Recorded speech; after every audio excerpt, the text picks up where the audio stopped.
Մեր մեկնաբանությամբ այո միջանց չի, բայց այն ինչ որ ուզում են նոյեմբերի 9-րդ կետով ռուսները, ադրբեջանցիները,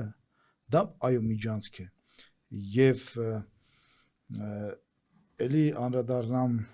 Ռոբերտ Քոչարյանի հարցազրույցին, որ ասում է, որ ուրեմն այդ փաստաթղթով նոյեմբերի 9-րդ կետով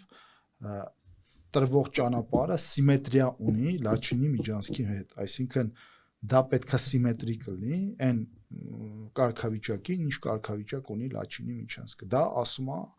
Ռոբերտ Քոչարյանը, դրանից հետո ասում է պետքա կարճել այդ փաստաթղթից, փաստացի եւ նաեւ մեղադրում է Նիկոլ Փաշինյանին, որ ինքը չի կարճել այդ փաստաթղթին եւ կյանքի չի կոչել այդ 9-րդ կետը, որը ըստ Ռոբերտ Քոչարյանի սիմետրիկ է Լաչինի միջանցքին, այսինքն միջանցք է ըստ էության Ռոբերտ Քոչարյանի, Ադրբեջանի, ռուսների եւ թուրքերի մեկնաբանությամբ, այսինքն ստացվում է, որ Ռոբերտ Քոչարյանը մեղադրում է Նիկոլ Փաշինյանին, Ադրբեջանին միջանց չտալու մեջ